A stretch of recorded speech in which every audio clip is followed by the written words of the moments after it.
사도신경 하심으로 우리 신앙을 고백하겠습니다. 나는 전능하신 아버지 하나님 천지 창조주를 믿습니다. 나는 그의 유일하신 아들 우리 주 예수 그리스도를 믿습니다. 그는 성령으로 잉태되어 동정녀 마리에게서 나시고 본디오 빌라도에게 고난을 받아 십자가에 못 박혀 죽으시고 장사된 지 사흘 만에 죽은 자 가운데서 다시 살아나셨으며 하늘에 오르시어 전능하신 아버지 하나님 우편에 앉아 계시다가 거기로부터 살아있는 자와 죽은 자를 심판하러 오십니다. 나는 성령을 믿으며 거룩한 공교회와 성도의 교제와 죄를 용서받는 것과 몸의 부활과 영생을 믿습니다. 아멘. 찬송가 370장 함께 찬양하겠습니다.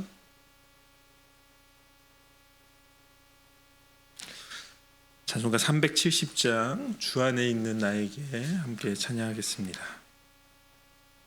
주 안에 있는 나에게 땅 근심이 있으랴 십자가 밑에 나아가 내 짐을 풀었네 주님을 찬송하면서 할렐루야 할렐루야 내 앞길 멀고 험해도 나 주님만 따라가리 그 두려움이 변하여 내 기도 되었고 첫날의 한숨 변하여 내 노래 되었네 주님을 찬송하면서 할렐루야 할렐루야 내 앞길 멀고 험해도 나 주님만 따라가리 내 주와 자비하셔서 늘 함께 계시고 내 궁핍함을 아시고 늘 채워주시네 주님을 찬송하면서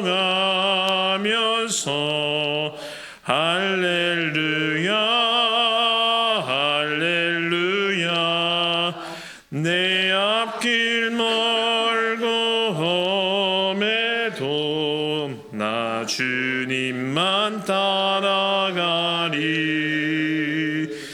내 주와 맺은 언약은 영불변하시니 그 나라 가기까지는 늘 보호하시네 주님을 찬송하면서 할렐루야 할렐루야 내 앞길 멀고 험해도 나 주님만 따라가리 아멘. 오늘 하나님께서 우리에게 주신 말씀은 열왕기하 11장 13절부터 21절까지 말씀입니다. 열왕기하 11장 13절부터 21절까지 말씀입니다. 한 절씩 교독으로 읽도록 하겠습니다. 아달랴가 호위병과 백성의 소리를 듣고 여호와의 성전에 들어가 백성에게 이르러 봄에 왕이 규례대로 단 위에 섰고 장관들과 나팔수가 왕의 곁에 모셔 섰으며 온 백성이 즐거워하여 나팔을 부는지라 아달랴가 옷을 찢으며 외치되 반역이로다 반역이로다 하며 제사장 여호야다가 군대를 거느린 백부장들에게 명령하여 이르되 그를 대열 밖으로 몰아내라. 그를 따르는 자는 모두 칼로 죽이라 하니 제사장의 이 말은 여호와의 성전에서는 그를 죽이지 말라 함이라. 이에 그의 길을 열어주매 그가 왕궁의 말이 다니는 길로 다가다가 거기서 죽임을 당하였더라. 여호야다가 왕과 백성에게 여호와와 언약을 맺어 여호와의 백성이 되게 하고 왕과 백성 사이에도 언약을 세우게 하매 온 백성이 바알의 신당으로 가서 그 신당을 허물고 그 제단들과 우상들을 철저히 깨뜨리고 그 제단 앞에서 바알의 제사장 mat단을 죽이니라. 제사장이 관리들을 세워 여호와의 성전을 수직하게 하고 또 백부장들과 가리 사람과 호위병과 온 백성을 거느리고 왕을 인도하여 여호와의 성전에서 내려와 호위병의 문길을 통하여 왕궁에 이르매 그가 왕의 왕자에 앉으니 온 백성이 즐거워하고 온 성이 평온하더라. 아달랴를 무리가 왕궁에서 칼로 죽였더라. 함께 읽겠습니다. 요아스가 왕이 될 때에 나이가 7세였더라. 아멘. 기도하겠습니다. 좋으신 아버지 하나님, 은혜를 감사합니다. 지난 간밤에도 저희들을 주님 품 안에서 편히 쉬게 해주시고 또 이 새벽에도 저희들을 주 앞에 불러주심을 감사합니다. 오늘도 저희들에게 새날 주시고 또 생명 주시고 건강 주셨는데 이 한 날도 주님과 더불어 동행하게 하시고 주를 기쁘시게 하는 한 날 되게 하여 주옵소서. 이 새벽에도 주님께 1000번째 예물을 드립니다. 믿음으로 또 순종으로 감사함으로 드리는 예물을 주님께서 기뻐 받으시며 약속하신 하늘의 복과 땅의 복으로 충만하게 채워 주옵소서. 주의 은혜로 종의 가정들을 형통케 해주시며 그 자녀들을 축복하여 주시옵소서. 예수님의 이름으로 축복하며 기도하옵나이다. 아멘. 이 새벽에도 주의 은혜와 축복이 함께 하시기를 축원합니다. 이제 오늘 말씀에는 이제 제사장 여호야다를 통해서 이스라엘 백성의 이제 그 남유다죠. 이 남유다의 잘못된 그런 왕정을 서로 바로잡아가는 모습이 나옵니다. 자기의 욕망을 위해서 이제 군사를 일으키는 것을 쿠데타라 그러죠. 그리고 나라를 바로잡기 위해서 이제 군사를 일으키는 것은 혁명이라고 얘기를 합니다. 그러니까 여기 본문에 나오는 사건은 그런 이제 혁명을 일으키는 이제 그런 사건인 것이죠. 자, 이제 13절에 보시면 이제 아달랴라는 인물이 나오죠. 이 아달랴는 이제 그 북이스라엘의 아합과 이세벨의 딸입니다. 아합과 이세벨의 딸인데 남유다의 왕하고 이제 결혼을 한 것이죠. 남유다의 왕하고 이제 결혼을 해서 이 남유다의 바알을 숭배하는 그런 이제 문화를 더 많이 만든 그런 여자고요. 그다음에 이 아달랴의 부인의 남편인 여호람은 이제 자기가 왕위가 됐을 때 동생을 다 죽인 사람이에요. 정권을 위해서 동생을 다 죽인 것이죠. 이 권력이라는 것이 참 어렵습니다. 그래서 여러분들이 자녀들에게 재산을 많이 물려줄 때에는 고민을 정말 많이 하셔야 돼요. 재산이 없으면 자식하고 싸울 일이 없습니다. 형제들이 싸울 일이 없죠. 그런데 재산이 많이 주어지면 이제 문제가 되는 겁니다. 그래서 여러분들이 보통 이제 옛날 왕조 실록 같은 거 이렇게 보면은 결국 이제 권력 문제가 나오잖아요. 근데 결국 이 권력이라는 자리를 잡다 보면은 그 밑에 있는 간신배들이 자기의 그런 이제 권력을 욕망하려고 하다 보니까 자꾸 다른 쪽을 모함하게 되죠. 모함하고 비난하게 되고 이렇게 되다 보니까는 그 사이에 갈등이 이렇게 생기게 되는 것입니다. 그래서 권력이든 부든 무엇이든지 간에 우리가 그 절대적인 권력 같은 그런 막대한 권력을 잡으면 잡을수록 신자는 조심해야 되는 것이죠. 교회 안에서도 같을 수 있습니다. 담임 목사와 부목사가 어떤 관계일까? 권력의 경쟁자일까? 권력의 협력자일까? 하는 것이죠. 그러니까 한국 교회가 가지고 있는 잘못된 습성 가운데 하나는 뭐냐면 담임 목사의 야당은 부목사한테 간다는 것입니다. 저도 이제 제가 나이가 많이 들고 이렇게 죄송합니다. 나이가 많다 그래서 이러다 보니까는 제가 이제 담임 목사라면서 이제 리더십에 여유도 있고 이러다 보니까 제가 이런 얘기를 편하게 하는 겁니다. 그러나 이제 그 이전에는 이런 얘기를 편하게 제가 할 수가 없었죠. 그러니까는 담임 목사의 절대적인 여당만 있을 수 없습니다. 어떤 사람이든지 간에 100% 지지가 있겠습니까? 그건 이제 김일성이나 가능한 거죠. 북한 정권이나 가능한 얘기지 한 사람을 100% 따르는 리더십이라는 것은 있을 수가 없습니다. 그러다 보면은 이제 어느 사람이든지 여당과 야당이 있기 마련인데 교회 안에서도 담임 목사를 좋아하는 여당이 있는가 하면은 야당이 있을 수 있죠. 근데 그 야당이 누구한테 갈까요? 이게 이제 부목사님들한테 가는 거죠. 그러면 이제 부목사님들 중에서 잘 성숙하지 못한 사람들은 자기가 좋아서 자기가 이뻐서 그렇게 사랑을 받는 줄 알아요. 이 착각이죠. 이 권력의 배분 문제 때문에 이런 것들이 생기는 것입니다. 제가 이제 밀양에서 목회할 때에 분리개척을 했던 그 김성규 목사님이 이제 부목사로 저와 한 6년 정도 있었는데 그분이 저한테 참 많은 도움을 준 것 중에 하나가 이제 그거였어요. 그 친구는 이렇게 설교하면서도 공개적으로 그런 얘기를 해요. 자기가 제일 좋아하고 존경하는 사람이 고성래 목사다. 여러분들은 아멘도 안 해주시고 그래요. 근데 이제 실제로 그 뭐 속은 어땠는지 제가 모르죠. 속까지야 모르겠지만은 실제로 그렇게 행동을 했어요. 그래서 이제 담임 목사의 야당이 자기를 찾아오잖아요. 자기를 찾아오면 이제 그런 얘기를 해요. 지사님, 뭐 지사님 말이 무슨 말인지는 잘 알겠는데 내가 고 목사님을 너무 좋아합니다. 그런데 저한테 와서 고 목사님 얘기에 흠을 잡으면 제가 어떻게 해야 됩니까? 이렇게 얘기를 해요. 그렇게 말하니까 말하는 사람이 약간 당혹스럽겠죠. 어쨌든 그러다 보니까 이제 그분이 저한테 준 도움이 뭐였냐면은 교육자들을 한 팀으로 만들게 했어요. 한 팀으로. 그러니까 이제 교인들이 교육자, 담임 목사, 부목사, 또 부목사들 가운데도 저희 교회처럼 여러 부목사가 있으면은 또 부목사들을 또 키재기해요. 교인들이 나빠요.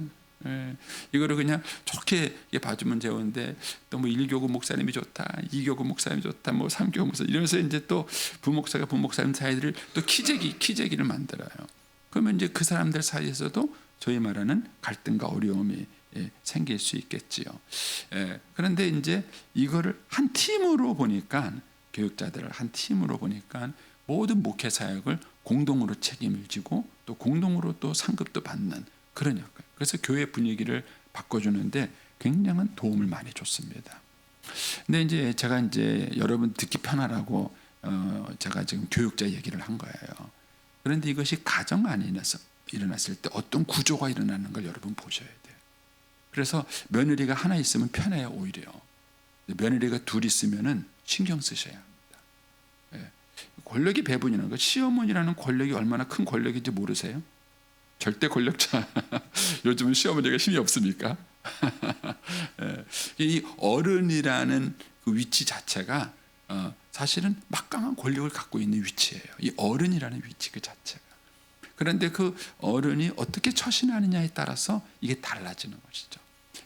그래서 이제 이 문제를 어떻게 처리하느냐가 이제 신앙과 믿음과 관련된 문제인 것이죠. 이 아달랴의 남편은 아버지가 이제 죽기 전에 동생들한테는 재산 분배를 해줘요. 좋은 이제 성과 재물을 가질 수 있게 해주고 장남한테 왕위를 물려준 겁니다.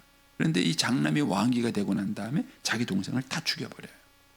왜냐하면 권력의 반대편이라고 생각을 한 것이죠. 이런 거면은 권력이 좋은 거예요, 나쁜 거예요? 형이 동생을 죽였으면 차라리 그럴 바에야 왕이 안 되는 게 좋을 것 같아요. 저는 그런 권력을 안 가지면 좋을 것 같은 생각이 들어요. 그래서 여러분들이 이런 힘의 원리, 분배의 원리 이 부분에 대해서 여러분들이 어른들이 잘 하셔야 합니다. 어른들이 이것을 지혜롭게 잘 하셔야 그 다음에 이것이 이제 평안합니다. 가정이 평안해지는 것이죠. 근데 어쨌든 그 남편의 그 여자인지 그 여자의 그 남편인지 모르겠지만 이 아달랴라는 여자는 자기 남편이 일찍 죽고 나니까는요 손자들을 다 죽여버려요. 지독한 할머니입니다. 지독한 할머니. 자기가 권력을 잡기 위해서 그 손자를 다 죽이고 자기가 권력을 잡은 여자입니다. 천륜을 배반한 거죠. 어떻게 할머니가 손자들을 죽여요? 잔인한 여자죠. 그랬는데 이 아달랴의 딸입니다. 이 아달랴의 딸이 엄마한테 반기를 든 거예요. 그래서 조카 중에서 그때 막 태어난 지 얼마 안 된 핏덩이를 숨깁니다. 이 핏덩이를 숨겨서 이 성전에서 7년 동안 길러서 살린 거죠. 살린 겁니다. 그리고 결국 오늘 본문에는 딸에게 배신당하는 겁니다. 물론 이제 여기서는 그 제사장이 이제 주동이 돼가지고 일하지만 결국 이 제사장은 자기 사위죠. 인척 관계로 말한다면, 그러니까 결국은 이 아달랴는 천륜을 배반하고 권력을 위해서 이제 손자들을 죽이더니만 결국은 자기도 천륜에 배반당해서 딸에 의해서 죽임을 당하는 것이죠. 딸에 의해서 죽임을 당하는 것입니다. 그래서 사람은 무엇을 심든지 심는 대로 거두는 것입니다.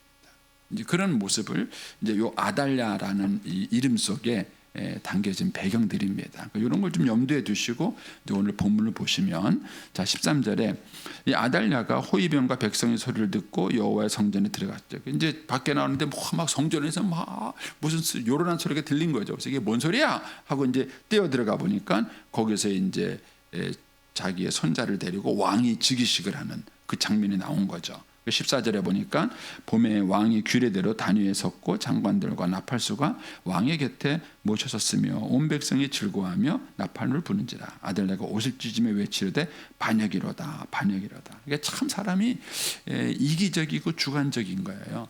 자기가 먼저 반역을 일으켜 놓고는 그 다음에 정상적으로 잡으려는 이 모습을 자기는 또 반역이라고 얘기하는 거예요. 이게 인간이 가지고 있는 죄성이죠. 그러니까 인간은 자기 관점에서 모든 것을 바라보기 때문에 자기가 하는 건 다 옳아요.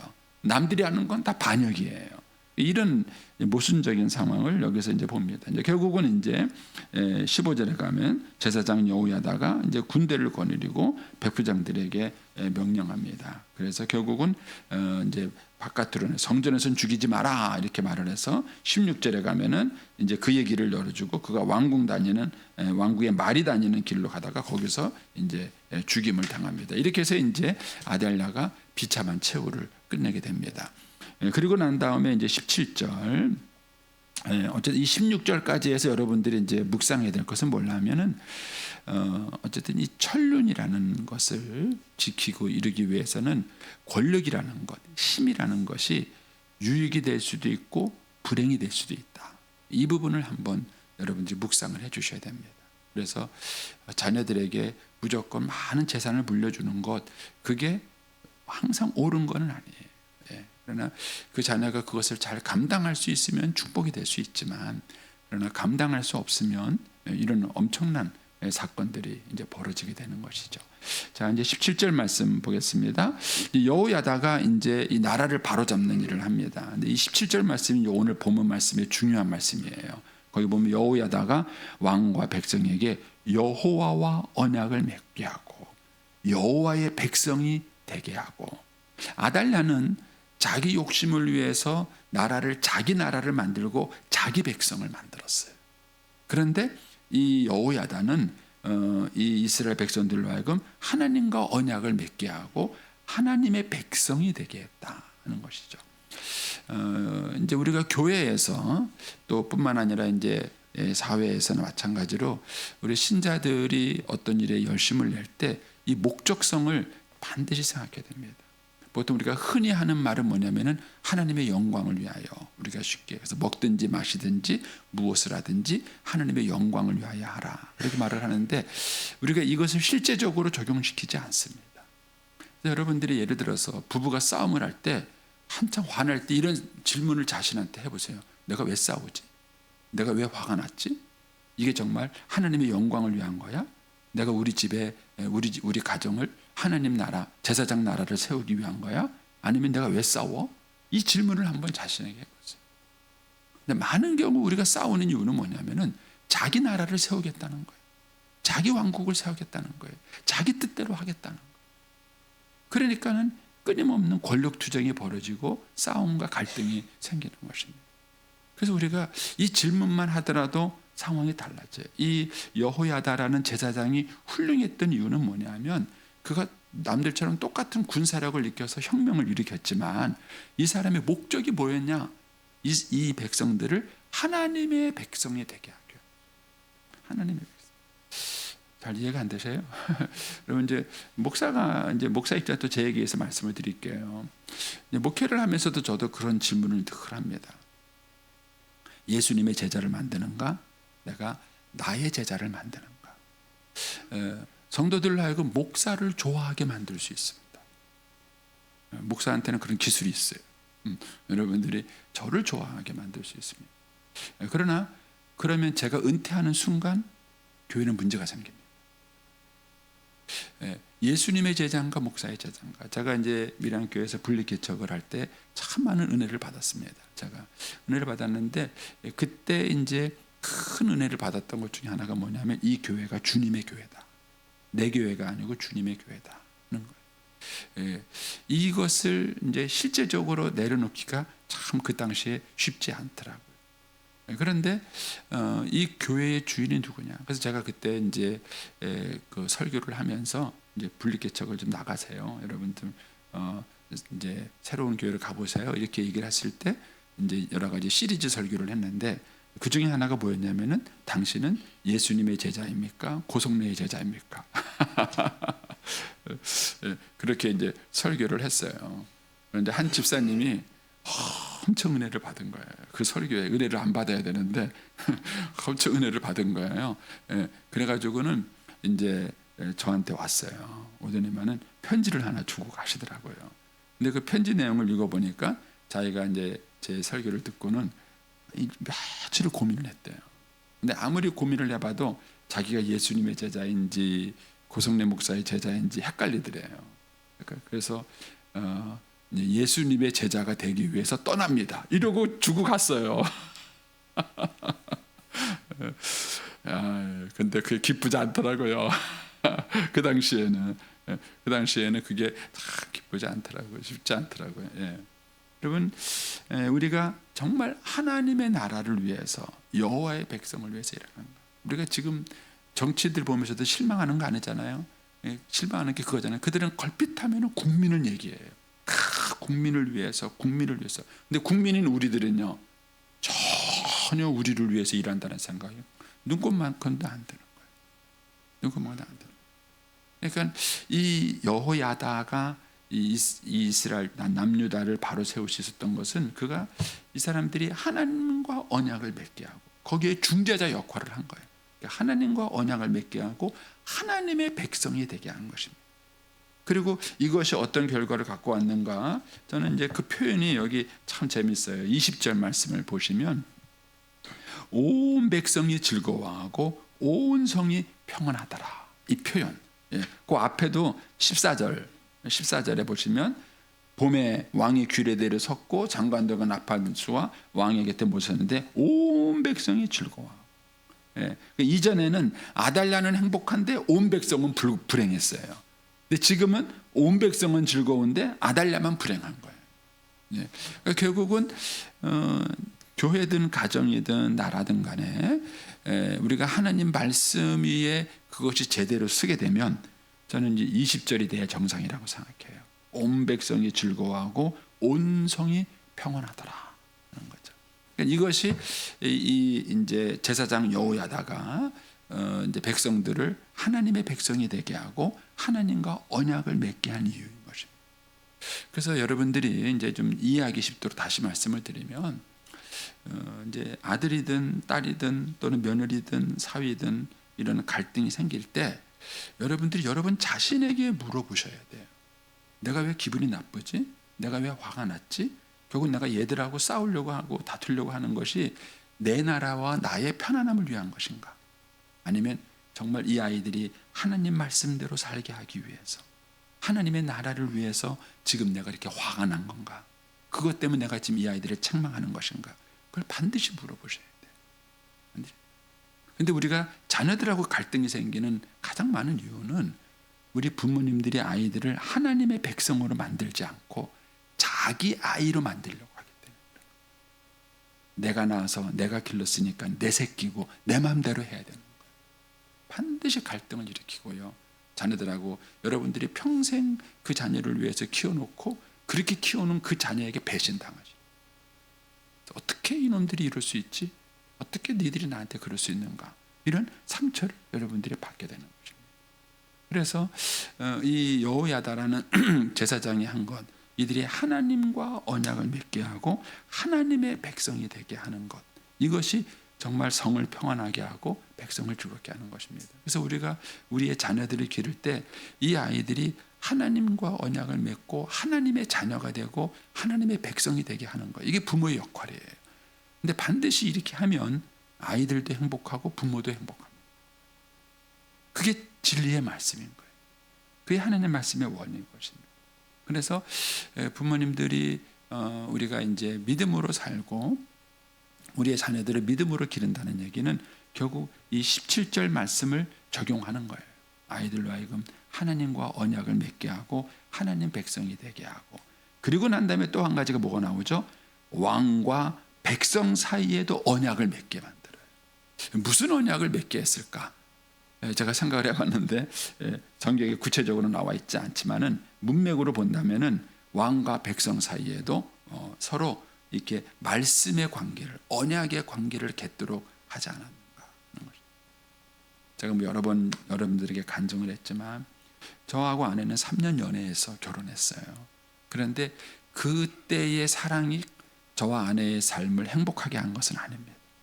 제 아내가 평생 저를 믿고 따라주고 순종해줬던 것은 제 아내가 하나님을 믿었기 때문에, 하나님을 신뢰하지 않았다면 저한테 그렇게 믿고 따르지 못했어요. 또 제가 그렇게 믿을 만한 남편도 못 됐고요.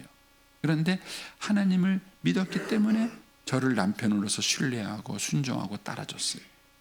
저도 하나님을 믿었기 때문에 아내를 배반하지 않으려고 했던 것입니다. 그리고 결국 그것이 부부의 행복을 갖고 왔던 거예요. 그래서 이 왕과 백성 사이에도 언약을 맺게 했다. 이 말은 결국 이들이 하나님의 말씀으로 관계를 갖게 했다는 것이죠. 결국 이것이 우리들의 삶을 건강하게 세워주는 것입니다. 그래서 이제 오늘 말씀을 다시 한번 잘 묵상을 해보면서 우리의 삶의 위기나 어떤 어려움이 왔을 때 어떻게 이것을 바로잡을 것인가, 그것을 바로잡아가는 기준이 뭔가, 이렇게 했을 때 그것이 하나님 말씀이에요. 하나님의 말씀을 가지고 기준을 삼고 그 말씀을 가지고 이 관계를 해결했을 때 그것만이 진짜 우리 모두가 다 행복할 수 있고 하나님이 주시는 평강을 누릴 수 있는 길이다. 이 확신이 여러분들에게 있으셔야 돼요. 부모에게 먼저 이 확신이 있으셔야 되고, 그리고 이 확신을 가지고 우리가 우리의 자녀들에게 언약의 말씀을 가르칠 때 그 아이들이 행복한 삶을 살아갈 수 있고, 또 나와 그 아이들의 관계에서도 좋은 관계를 가질 수 있게 되는 것입니다. 이제 이후에 우리가 계속해서 이런 것들이 어떤 열매를 맺게 되는지를 이제 또 이후에 또 계속해서 보게 되겠습니다. 네, 기도하겠습니다.